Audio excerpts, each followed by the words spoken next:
नमस्कार, मी मंदार जोशी. तारांगणमध्ये आपलं खूप स्वागत. आणि दोन लाडके मित्र, अतिशय उत्तम अभिनेते, निर्माते माझ्याबरोबर आहेत. त्यामुळं त्यांची मी काय ओळख करून देऊ. आणि सर्वप्रथम मी माझ्या शेजारी जो बसला आहे प्रसाद, त्याचं मी अभिनंदन करतो. कारण 2च दिवसापूर्वी त्याला खूप मोठा बहुमान मिळाला, पण काही कारणांमुळं मी तुझ्या त्या सोहळ्यास उपस्थित राहू शकलो नव्हतो. तेव्हा तुझं अभिनंदन. आणि आज जे औचित्य आहे, आपण ज्याच्यासाठी भेटलो आहे, आपण आता यशवंत नाट्य मंदिरात आहोत आणि तुम्ही एक सुंदर नाटक घेऊन येत आहे, लाडकी विहीण योजना. म्हणजे तुम्ही चित्रपट तर गाजवताच आहात, आता नाट्यसृष्टीसुद्धा गाजवता आहात. आणि स्वप्नील तर सध्या एक त्याचं नाटक खूप चांगलं चाललेलं आहे आणि ते रौप्यमहोत्सवी प्रयोगापर्यंत पोचलेलं आहे, आता लवकरच आहे त्याचा. आणि आता आपण ह्या नाटकाच्या निमित्ताने भेटतोय, तर परत अशा प्रकारचं नाटक करावं आणि तेही अष्टविनायक बरोबर करावं, असं केव्हा तुमच्या दोघांच्याही मनात आलं, त्याच्याबद्दल सांगा ती. नाही, स्वप्नीलला आणि मला खूप वर्षांपासून एकत्र काम करायचं होतं, पण तो योग येत नव्हता. म्हणजे कधी कधी स्क्रिप्ट चांगलं असायचं, कधी स्क्रिप्ट चांगलं असायचं तेव्हा फायनान्स नसायचं, काही ना काहीतरी व्हायचं. मग बरीच चर्चा केल्यानंतर आम्ही अशा निर्णयापर्यंत आलो की आपणच निर्माते होऊया. आणि मग तो डिसिजन फायनल झाल्यानंतर आमच्याबरोबर माझी बायको मंजिरी, तृप्ती पाटील आमची मैत्रीण आणि संजय मेमाणे आमचा मित्र, असे तिघं आमच्या पाठीशी उभे राहिले, आमच्या दोघांच्या. आणि आम्ही 5 जणांनी मिळून पंचशील नावाची संस्था सुरू केली. त्या कंपनीतर्फे पहिला चित्रपट केला आम्ही, सुशीला सुजित नावाचा. आणि आता दुसरी कलाकृती म्हणून नाटक. म्हणजे आपण कंपनीतर्फे फिल्म्स करत राहणार आहोत, शॉर्ट फिल्म्स करणार आहोत, नाटकं करणार आहोत, इव्हेंट्स करणार आहोत, त्या वेबवर करणार आहोत. तर पण नाटक करायचं का पिक्चर करायचा ठरत नव्हतं, पण पिक्चरसाठी स्क्रिप्ट चांगलं आलं सुशीला सुजीच्या निमित्ताने, म्हणून आधी पिक्चर केला. आणि नाटक आम्ही शोधत होतोच. आणि दादांशी मी बोलून ठेवलं होतं, त्यानुसार दादांनी मला बरोबर त्याच वेळेला कर्मधर्म संयोगाने ते म्हटले की यार तुला नाटक प्रोड्यूस करायचं, माझ्याकडे चांगलं नाटक आलंय, तर ऐकूया का. मग आम्ही सगळ्यांनी ऐकलं नाटक, आम्हाला आवडलं आणि आपण आज इथे आहोत. ओके, तू काय सांगशील स्वप्न? नाही, अगदी प्रसाद म्हणला ते अगदी इतकंच आहे, याच्यापेक्षा जास्त काही त्याच्यात नाही आहे. आणि खूप भारी झालं, कारण हा जो योग जुळून आला की अष्टविनायक आणि पंचशीलनी एकत्र येऊन नाटक करावं. अष्टविनायक संस्था म्हणून त्यांची खूप पुण्याई आहे बरोबर नाट्यक्षेत्रात. मला असं वाटतं की अत्यंत आघाडीची अग्रगण्य नाट्यसंस्था आहे अष्टविनायक, आणि अत्यंत मान असलेली नाट्यसंस्था आहे. दिलीपदादांबरोबर जोडलं जाता येणं ही निर्माता म्हणून आमच्यासाठी एक 1 स्टेप अप आहे असं आम्हाला वाटतं नाट्यक्षेत्रात. आणि मग एक जो काही तो योग जुळून येतो ना, की प्रथमेशनी ते लिहावं, राजेशनी ते बसवावं, निर्मितीताईंनी त्यातली मध्यवर्ती भूमिका करावी. जसं प्रसाद मगाशी म्हणाला की तब्बल 35 वर्षानंतर निर्मितीताई असं नाटक करते ज्याच्यात तिचे 4 वेगळे रोल्स आहेत, त्याबद्दल ती तुमच्याशी बोलेलच.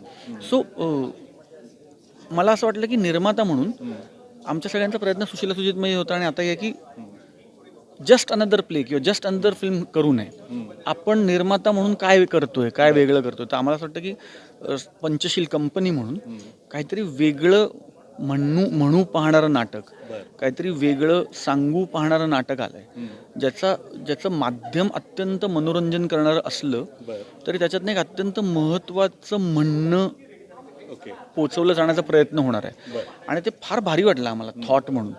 त्यामुळे आम्हाला फार, आणि त्यात ते मस्त जुळून आलं आहे. अजित परब आहेत, क्षितिज पटवर्धन आहे, आम्ही सगळे आहोत. त्यामुळे बाकीची कास्ट पण अत्यंत इंटरेस्टिंग आहे. सेट आपल्या मागे दिसतोय, अत्यंत सुंदर असा एक वाडा आणि असा छान असं खूप आपलं मराठमोळं, खूप आपल्या मातीतलं नाटक करता येतं आहे आम्हाला, याचा फार आनंद आहे. ओके. आणि तुम्ही दोघं असे अभिनेते आहात की तुम्ही प्रत्येक डिपार्टमेंटमध्ये इन्व्हॉल्व असता, अगदी लेखनापासून ते अगदी पोस्ट प्रोडक्शनपर्यंत. तर ह्याही नाटकामध्ये तुम्ही तेवढीच मेहनत घेतली असणार. साधारण कशा पद्धतीने तुमची इन्व्हॉल्वमेंट होती निर्मिती व्यतिरिक्त? नाही, पूर्णच म्हणजे इन्व्हॉल्वमेंट आहे. आणि दादांनी तो दिलीप जाधवांनी आम्हाला तो फ्री हँड दिला आहे अर्थात. त्यामुळे क्षितिज पटवर्धन असेल, अजित परब असेल, मामा मुळे असतील आमचे नेपथ्यकार, किंवा सुनील असेल लाईट डिझाईन करणारा, इथपासून ते सगळ्यांबरोबरच चर्चा. किंवा राजेश सुद्धा आता दिग्दर्शक म्हणून तो त्याचा अनुभव खूप दांडगा आहे, पण तो सुद्धा काही सजेशन्स ऐकण्यासाठी इतका ओपन असतो, इतका रिसेप्टिव्ह मोडला असतो की त्याचा पण मला फार कौतुक वाटतं. सो एक टीम म्हणून जेव्हा सगळेजण काम करतात ना तेव्हा फार मजा येते आणि त्याचा आम्ही आनंद घेतोय सध्या. तुझ्या स्वप्नील काही सूचना किंवा काही इनपुट्स होते? सो आम्ही ना कंपनी म्हणून खूप इंटरेस्टिंगली खूप सॉर्ट केलं आहे सुरुवातीलाच. तर आम्हाला माहिती आहे की आमची काय काम आहे. जसं मंजू आणि मी आम्ही प्रोडक्शन पार्ट हँडल करतो. त्यामुळे आम्ही म्हणजे मला जर काही क्रिएटिव्हली सुचलं तर मी ते प्रसादच्या कानावर घालतो. पण आमचं फनल प्रसाद आहे. प्रसादला प्रोडक्शनच्या काही सूचना असतील तर तो ते आम्हाला सांगतो. त्याचा फनेल आम्ही होतो. त्यामुळे त्याच्यात एक ॲडव्हान्टेज काय होतो त्यात ॲडव्हान्टेज काय होतो की सगळेच सगळं बोलतायत असं होत नाही, आवाज होत नाही खूप. सो माहिती आहे की क्रिएटिव्हली सगळं प्रसाद हँडल करणार आहे. त्यातला जो फायनान्स आणि प्रोडक्शनचा भाग आहे तो मी, तृप्ती, मंजू आम्ही हँडल करणार आहोत. आणि संजय त्यातले एस्थेटिक्स आणि त्यातला जो एक व्हिज्युअल सगळा जो आहे आणि टेक्निकली काय पाहिजे, कसं पाहिजे, टेक्निशियन्स कोण, त्यातला जो टेक्निकल आस्पेक्ट आहे तो सगळा संजय हँडल करतो. त्यामुळे ॲज अ कंपनी आम्ही पहिल्यांदाच खूप छान फॉर्म्युलेट केल्यामुळे प्रत्येकजण ते काम करतं आणि मग ते जास्त चांगल्या पद्धतीने करू शकतं आणि कन्फ्युजनही होत नाही की प्रसादही फोन करून 4 सजेशन देतोय, मीही 4 सजेशन देतोय किंवा मीही बिलं विचारतोय, प्रसादही बिलांसाठी, असं होत नाही. तर आय थिंक ते आम्ही खूप छान सेग्रिगेट करू शकलो पहिल्याच प्रोजेक्टला आणि आम्ही ते सातत्याने पाळतोय. त्यामुळे माझ्या ज्या काही सजेशन्स होत्या त्या प्रसादकडे मी सांगितल्या, त्यातल्या त्याला ज्या योग्य वाटल्या त्या त्यांनी पुढे फॉरवर्ड केल्या. पण आणि सिमिलरली त्याला बजेट वाईज काय वाटलं की मला हे वाटतं ते त्यांनी आम्हाला सांगितलं, आम्ही त्यातलं जे योग्य वाटलं ते केलं. सो तुमची विजन क्लिअर राहते आणि कंपनी म्हणून ओव्हरलॅपिंग ऑफ वर्क होत नाही. तो जे काम करतो ते तो करतो, आम्ही जे काम करतो ते आम्ही करतो आणि प्रोडक्टकडे लक्ष दिलं जातं, सगळ्या डिपार्टमेंट्सकडे लक्ष. सो कॉस्ट्युम्समध्ये मंजूची खूप मोठी इन्व्हॉल्वमेंट असते की काय कलर पॅलेट असेल, काय असेल. मग संजय त्याच्याबरोबर बसतो की नाही ह्या कलरला हा कलर नाही. सो त्यातला व्हिज्युअल, त्यातलं नृत्य असेल, संगीत असेल, dance, so every right up to की कुठे प्रयोग लागले, काय पाहिजे. आता प्रणीत आहे, सो त्याचा फायनान्स काय असला पाहिजे, रिहर्सलला किती खर्च व्हायला पाहिजे, काय व्हायला पाहिजे. सो प्रत्येक गोष्टीत मला असं वाटतं की स्वतः इन्व्हॉल्व असल्याशिवाय आपण काही 50 आणि 100 वर्ष इतिहास असलेली बलाढ्य मोठी नाट्यसंस्था नाही होत पंचशील. आम्ही नवीन निर्माते आहोत. त्यामुळे सुरुवातीला आम्ही हँड्स ऑन असणं हे आमच्यासाठीही शिकण्यासाठी फार महत्त्वाचं आहे. आम्हाला या त्या नाटकातनं 4 अनुभव येणार आहेत, 4 गोष्टी आम्ही नव्याने शिकतोय आणि ते शिकत आम्ही मोठे होणार आहोत. सो आम्ही त्याच्यासाठी ओपन होतो आणि आम्हाला फार आनंद आहे की दिलीपदादांनी आमच्यावर तो विश्वास टाकला आहे. म्हणजे दिलीपदादांसारखा निर्माता म्हणतो की हा हे तुम्ही बघताना मग हे तुम्ही बघा, करा तुम्ही ते ओके करा, चुकलं तर मी आहे. सो त्याच्यानी खूप बळ मिळतं to be able to put things in the right perspective. आणि जसं तू आता अष्टविनायकचा उल्लेख केलास, किती मोठी संस्था आहे ती, तुमच्या दोघांचं निर्मिती असलेलं हे पहिलं नाटक. तर ॲज अन ॲक्टर टेम्पटेशन होतं आपणही त्याचा पार्ट असलं पाहिजे किंवा काय, असं काही मनात आलं होतं का?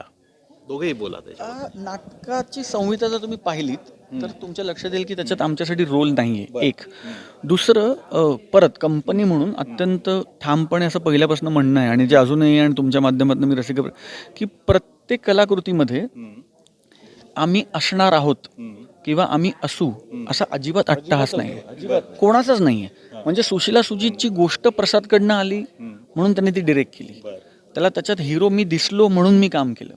पण आता ह्याच्यात आम्ही कोणीच इन्व्हॉल्व नाही होत. म्हणजे प्रसाद डिरेक्ट करत नाहीये, मी काम करत नाहीये, तर फक्त करेक्ट. सो कंपनी म्हणून ती पण क्लॅरिटी आहे की असे प्रोजेक्ट्स वारंवार होतील ज्याच्यात तो डिरेक्ट करणार नाही किंवा कदाचित मी काम करेन तो डिरेक्ट करणार नाही, कदाचित तो डिरेक्ट करेल पण मी काम करणार नाही, कदाचित तो डिरेक्ट करेल मी काम करेन पण संजय मेमाने सिनेमॅटोग्राफी करणार नाही.